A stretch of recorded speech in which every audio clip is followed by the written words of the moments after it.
Stalkerskich projektów na innych silnikach było już całkiem sporo. Najpopularniejszy wśród moderów swojego czasu był CryEngine, na którym miały być stawiane naprawdę imponujące, przynajmniej w teorii, mody. Dobrym przykładem tego, jak to ostatecznie wyszło, jest Legacy of Times. Tutaj autorzy męczyli się ponad 3 bądź ponad 4 lata tylko po to, żeby ostatecznie wydać moda w wersji beta i w tym stanie go porzucić.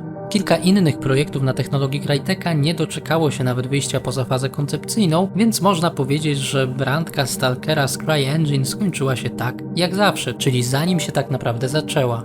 To znaczy, pewnie CryEngine czekał, może zrobił jakąś dobrą kolację, kupił całkiem niezłe wino, przygotował sobie jakąś fikuśną, wymyślną bieliznę, ale Stalker nie przyszedł. I my wszyscy, którzy czekaliśmy, poniekąd też straciliśmy, bo normalnie dostalibyśmy pewnie jakieś resztki ze stołu, albo chociaż moglibyśmy sobie popatrzeć, a tak musieliśmy się obejść smakiem. To oczywiście nie są jedyne próby przeniesienia Stalkera na inne silniki, bo jest chociażby Area of Decay, które odbudowało właściwie całą zonę na silniku DayZ, a jeden szalony modder podjął się stworzenia własnej stalkerskiej produkcji przy użyciu Creation Engine, czyli technologii napędzającej Skyrima, Fallouta 4, Fallouta 76, a wkrótce w odświeżonej formie również Starfield. Odkąd GSC podało do publicznej wiadomości, że Stalker 2 będzie korzystał z Unreal Engine, wielu twórców od razu przerzuciło się właśnie na ten silnik. Najbardziej jaskrawym przykładem jest oczywiście remake przygotowywany przez Iwana, ale na premierę tego remake'u przyjdzie nam jeszcze troszkę poczekać.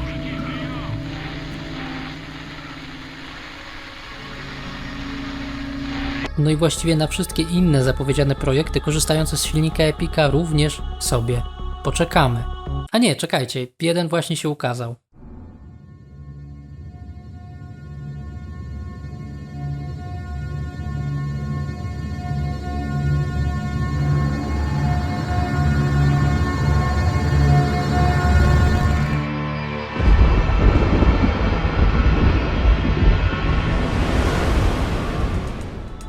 To znaczy nie ukazał się w całości, ale ukazała się taka pierwsza wersja. Jest grywalna i możecie ją sobie sprawdzić sami i jest naprawdę nieźle. Arena, bo o niej mowa pojawiała się w Stalker World News i na naszej stronie co najmniej kilkukrotnie.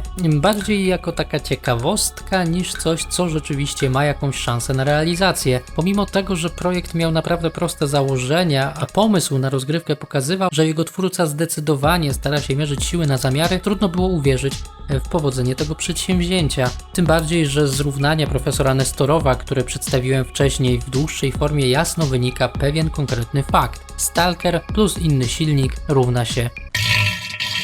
a jednak się udało i bardzo wczesna wersja Areny zadebiutowała jakiś czas temu i możecie przetestować ją sami. W opisie filmu macie link prowadzący do instrukcji, co i w jakiej kolejności zrobić, żeby to działało, ale zanim się tam udacie...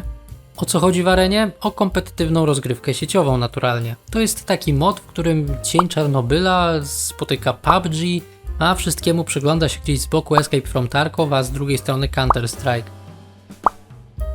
W teorii ma to wyglądać tak, że jest sobie jakaś duża mapa, powiedzmy, bagna, i na tych bagnach jest maksymalnie 10 graczy podzielonych na dwie drużyny. Sama rozgrywka nastawiona jest na zebranie jak największej ilości szmalu w jak najkrótszym czasie. Pewnie będzie można zbierać jakieś artefakty bądź też inne przedmioty, które następnie gracze opchną handlarzowi. Zabijanie innych graczy w tej fazie jest możliwe, ale nie daje żadnych wymiernych korzyści. Po skończonej rundzie gracze przechodzą na znaną wam z cienia Czarnobyla arenę, sprzedają łupy, kupują zaopatrzenie, i zaczyna się krwawa jatka. Będzie to taki klasyczny deathmatch, team deathmatch właściwie. Być może pojawią się też inne wyzwania. Ponadto większe etapy mogą przeplatać się z tymi mniejszymi na arenie. Być może pojawią się też jakieś elementy PvE. Coś w stylu dwie drużyny walczą ze sobą, bądź zbierają jakieś szpargały w terenie i nagle nadchodzi fala mutantów. Generalnie autor ma całkiem rozsądne pomysły, które może nie brzmią jak mokry sen fana Stalkera, ale są wykonalne. Mokrym snem fana Stalkera było Ray of Hope i chyba dla wielu w dalszym ciągu jest, ale lata mijają, Ray of Hope się nie ukazało, a Arena już jest.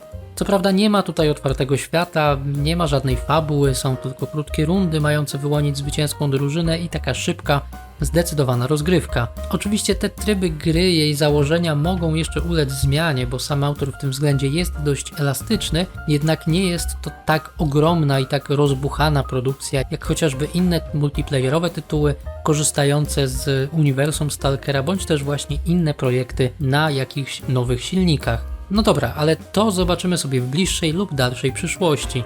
A co mamy teraz?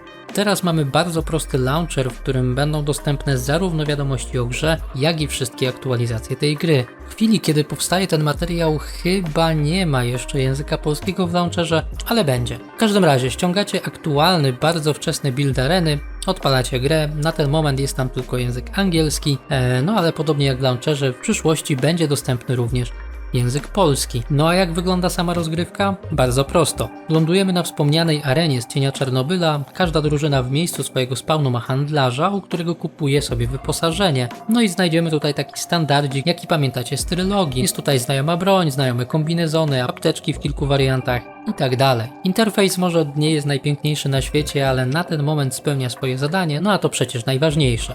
Runda kończy się po wyeliminowaniu członków przeciwnej drużyny, po czym wracamy do lobby i ponownie kupujemy, wyposażamy się, walczymy. Rozgrywka jest tutaj szybka, konkretna, idealna na takie krótkie posiedzenia z kumplami czy kolegami z serwera, na przykład z naszego Discordowego, bo może w niedalekiej przyszłości zorganizujemy sobie jakieś takie oficjalne rozgrywki serwerowe, jeśli tylko chcecie, albo inaczej, przeprowadzimy sobie takie serwerowe, lokalne zawody, w których wyłonimy kilka osób, jakie wejdzie w skład naszej drużyny, a następnie przeprowadzimy turniej. My, czyli nasza drużyna kontra drużyna Stalker.pl. Ciekawe, czy chłopaki ze Stalker.pl jeszcze W ogóle pamiętają, jak się gra w tę historię. No, nie ma co ukrywać. W tym momencie arena jest ledwie przedsmakiem tego, co dostaniemy w przyszłości, ale jest to przedsmak w pełni grywalny. Tym samym, jak mówiłem wcześniej, jest to pierwszy wydany projekt przenoszący Stalkera na silnik Unreal. Autor tego moda wydaje się być sympatycznym gościem, no i chyba zależy mu na feedbacku, no bo nie oszukujmy się, jak zawsze w przypadku takich projektów, powodzenie, dalszy rozwój areny zależy głównie od zainteresowania graczy. Jeśli nikt nie będzie grał, nie będzie żadnego feedbacku, nie będzie żadnego zainteresowania, autor prawdopodobnie da sobie spokój.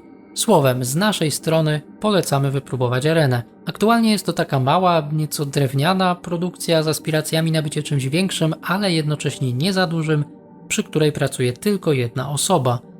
Mam wrażenie, że jeśli okażemy autorowi trochę serca, wybaczymy pewne niedociągnięcia, które oczywiście tutaj są, finalnie możemy otrzymać bardzo fajną produkcję, która troszkę rozrusza to zastane community. Dajcie znać, jak Wam się podobała arena, jeśli zdecydowaliście się spróbować, no i do usłyszenia następnym razem. Dobre polowanie. Stalker.